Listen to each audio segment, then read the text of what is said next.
Porque nada podemos contra a verdade, senão pela verdade. Bom dia, boa tarde, boa noite. Tudo bem com você do outro lado aí? Pelas bandas de Boa Vista, a capital do lindo estado de Roraima, está tudo bem, graças a Deus. Muito obrigado, viu? Que tem me acompanhado aí no YouTube, muito obrigado, tá bom? Dê o seu like, se inscreva aí, toque aí, se inscreva em nosso canal, tá bom? E sempre postando alguma coisa aqui nova, né? Eu estive lá no Garimpo, as matérias do Garimpo, dê uma olhadinha lá para tu ver. Eu fui lá no sítio do pastor Silvio, colhendo feijão, né? E mostrando a maquininha lá de debulhar feijão verde, né? Nosso dia a dia aqui do lindo estado de Roraima. Ô, pastor Ademir, por que o senhor citou o texto de 1 Coríntios 13:8? Verdade, a verdade ela sempre é verdade, a verdade ela é absoluta, a verdade bíblica ela é absoluta, ela não é relativa, ela é a verdade absoluta e ponto final e acabou, tu tá entendendo? Ela nos rege, é a regra de fé e prática nossa, a Bíblia Sagrada, a palavra de Deus. Agora, deixa eu te dar um conselho, meu irmão, minha irmã, às vezes nós deparamos com situações, principalmente quem está em posição de liderança, não importa a área que você lidera, se é numa empresa, né, no comércio, na igreja, você está liderando. E quem lidera tem que ser um resolvedor de problema, não um criador de problema, mas um resolvedor de problema. Aí tem que se ter muito cuidado com os criadores de problema, não é isso? Tem gente que é bacana, é gente fina, mas só que gosta de criar problema usando a verdade. Usando a verdade.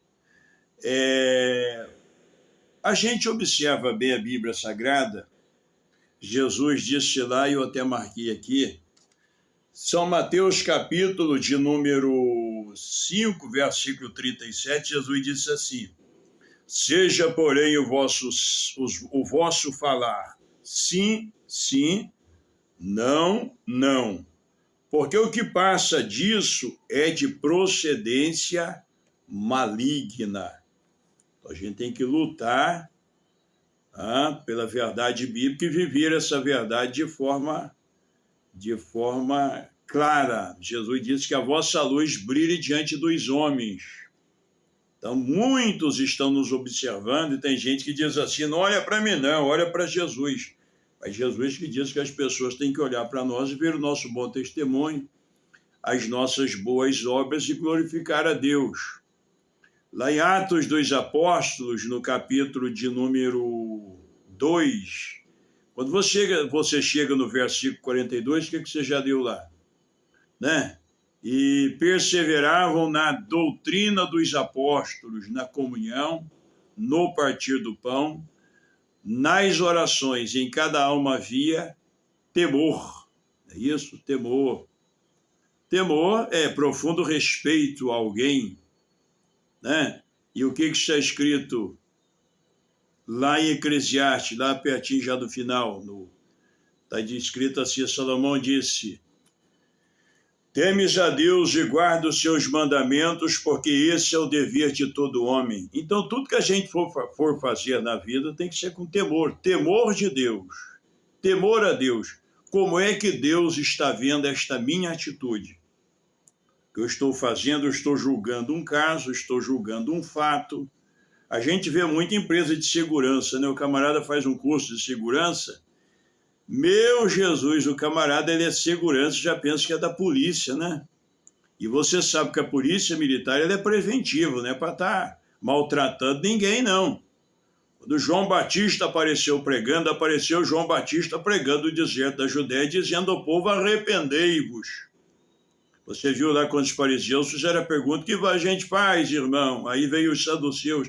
E o que a gente faz? E João explica. Aí veio o policial, né?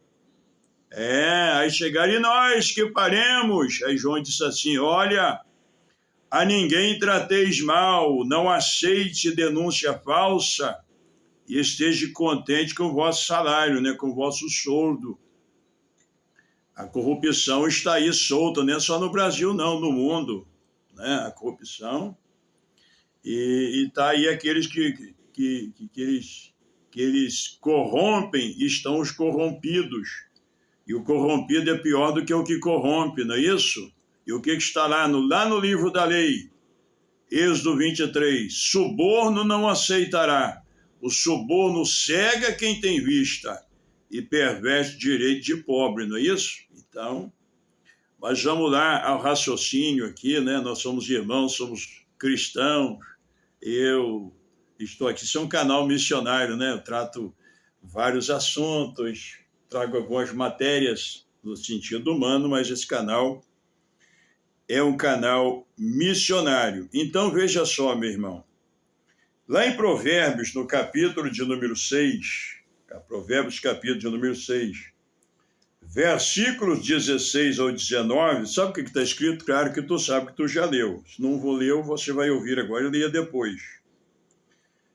Essas 6 coisas aborrece o Senhor, e a 7ª a sua alma abomina: olhos altivos, e língua mentirosa, e mãos que derramam sangue inocente, e coração que maquina pensamentos viciosos, e pés que se apressam a correr para o mal, e testemunha falsa que profere mentira, e o que semeia contenda entre irmãos. Então, semear contenda.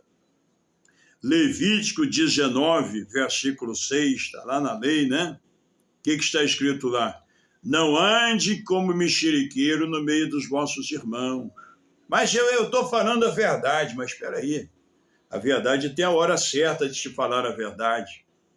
A verdade tem que ser falada com amor. Você vai tratar de um fato, vai demitir alguém, está na empresa. Tem que ser demitido, tem que sentar com a pessoa, tem que conversar, tem que fazer o processo tem que ser transitado e julgado de maneira correta, né? Tem que ter uma peça de acusação feita com temor, com amor. O caso tem que ser tratado com respeito. Como Jesus nos tratou, não é isso? Jesus nos tratou, sendo nós pecadores, ele morreu por nós, levou as nossas culpas, né? Aí Paulo disse lá aos irmãos da Galáxias: levai as cargas uns dos outros e assim cumprireis a lei do amor, a lei de Cristo, né? E aí Paulo está dizendo aqui em 1 Coríntios, capítulo de número 16, 1 Coríntios, capítulo de número 16, versículo 14, o apóstolo Paulo disse: todas as vossas coisas sejam feitas com amor, inclusive tratando de algo que é verdadeiro. Você viu uma traição, a esposa traindo o esposo traindo a esposa? Não te meta, não, deixa que o cara descobre. Não, é verdade, eu vou lá, vou falar. É muito perigoso. A sua verdade vai destruir alguém. A sua verdade vai arrasar a vida de alguém. Então espere, deixe que o outro... coisa que não lhe diz respeito. Cuidado com aquilo que não lhe diz respeito, né?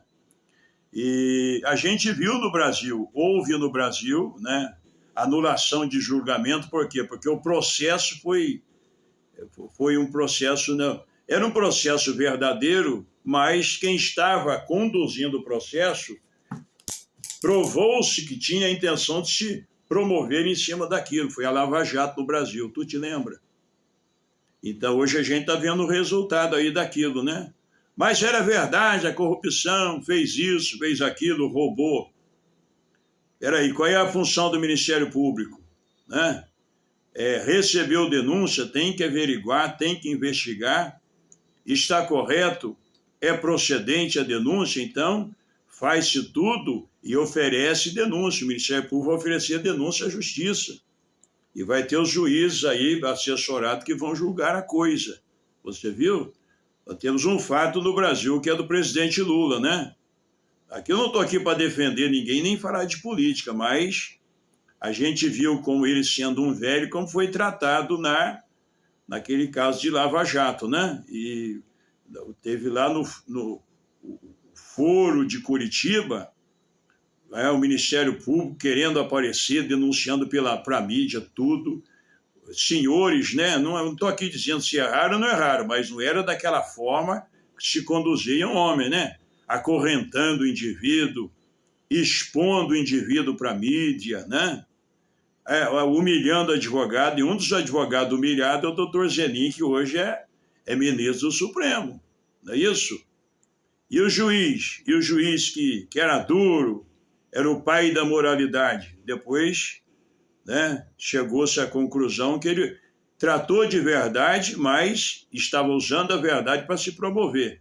Membros do Ministério Público usando uma verdade para se promover, né? E divulgando aquilo, semeando contenda na nação. Então isso vale para a nação, isso vale para a igreja, isso vale para uma família. Você que é pai, eu tenho as minhas filhas, tenho os meus netos, tenho o meu filho adotivo em São Paulo. Então a gente tem que ter muito cuidado. É verdade, mas é seu filho. É verdade que estão falando, mas é sua filha. Para todo mundo, pode ter errado, pode ter falhado, mas você tem que agir como pai. Salmo de número 127 diz: os filhos são herança do Senhor. Está dando problema, está dando trabalho, mas é seu filho. Você tem que ter sabedoria, graça, tratar com seriedade, mas tratar com amor. É isso? E ter cuidado com os semeadores de contenda. Ministério, eu sou pastor há 26 anos, um ex-metalúrgico chamado por Deus, estou aqui na Amazônia há 27 anos e me lembro quando era metalúrgico como as coisas eram, né? Uma grande empresa multinacional brasileira, e depois veio para cá e cheguei aqui, e houve um fato aqui no estado de Roraima, um senhor pastor, um homem já maduro, de idade avançada, houve um fato, e o fato foi tratado com muita dureza, mas os apresentadores da verdade aumentaram as coisas, né?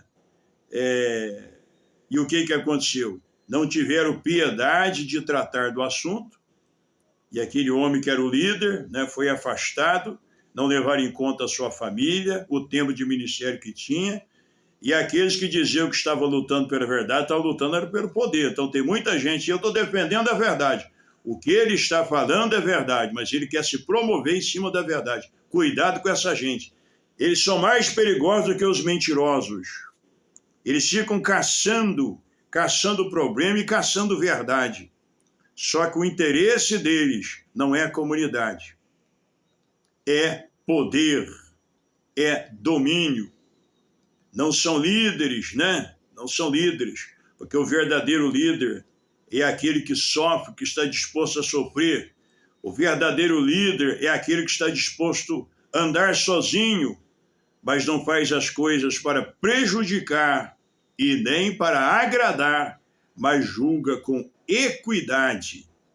Não é verdade? Mas por que esse tema? Porque eu sou pastor, meu irmão. E nós estamos vivendo esses dias trabalhosos que Paulo falou a respeito deles lá em 1 Timóteo capítulo 3. Falou para Timóteo, sabe por isso que nos últimos dias sobrevirão tempos trabalhosos, porque haverá homens amantes de si. O camarada está falando a verdade. Mas a instituição e vai ser prejudicada e tal, mas o negócio é que ele está usando uma verdade para se promover em cima dela. É isso mesmo? Isso aqui não é julgamento, não estou aqui falando de política, falando de um fato acontecido no Brasil. E aí processo foi anulado, e a vítima deixou de ser vítima, porque quem estava conduzindo o processo com interesse, expondo na mídia, né, fazendo show midiático. O Brasil tem muito isso, o mundo ocidental que a gente chama de mundo livre, mas as pessoas são livres para semear contenda. Então, é verdade, pastor, que eu estou falando, mas vai dar contenda, vai dar problema, e essa verdade pode trazer problema até para você. Pode trazer problema para você. Eu já vi o indivíduo se prejudicar por causa da verdade, falou a verdade na hora errada, não analisou as consequências daquilo, não dizia respeito a ele, nem respeito a ela, e acabou se metendo em questão que não devia se meter. Porque quando se diz respeito a pessoas ou a instituição, a análise de uma verdade não pode ser subjetiva, tem que ser coletiva. Ela tem que ser colocada dentro de um coletivo e coletivamente ser analisada, e no final haverá um julgador, tem que ter alguém que julga, né?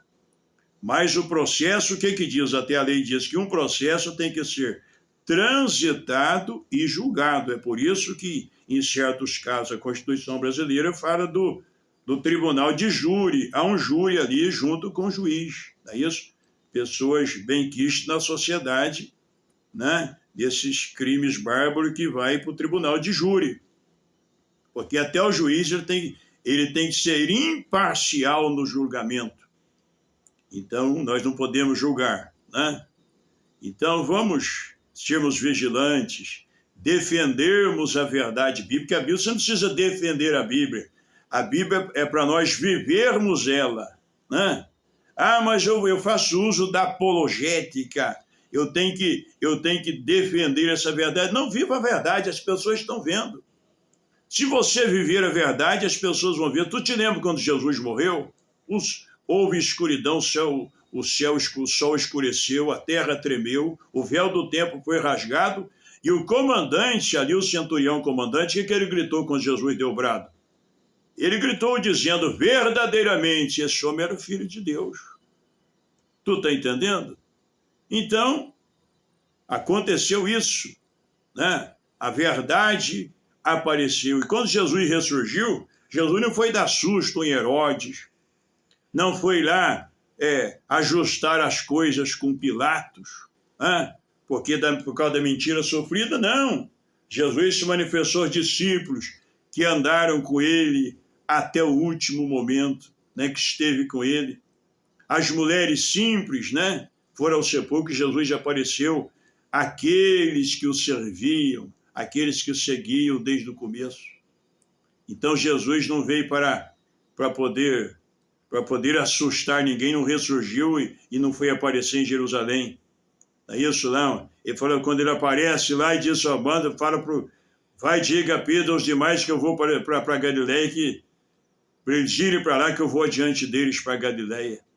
Aqueles galileus simples, quando Jesus, a última aparição dele, porque durante 40 dias Jesus já esteve com eles aparecendo, mas na última aparição você já leu Atos 1.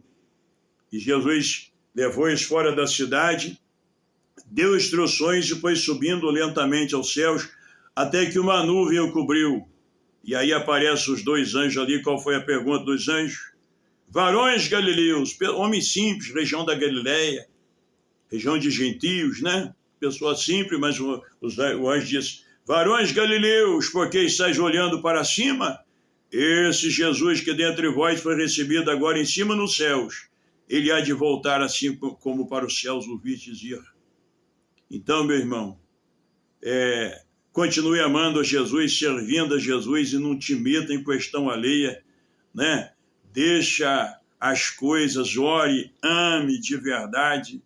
Se for necessário, ajude o caído. E se você errou e pecou, confessa o seu pecado, vá a Jesus Cristo, fala com ele.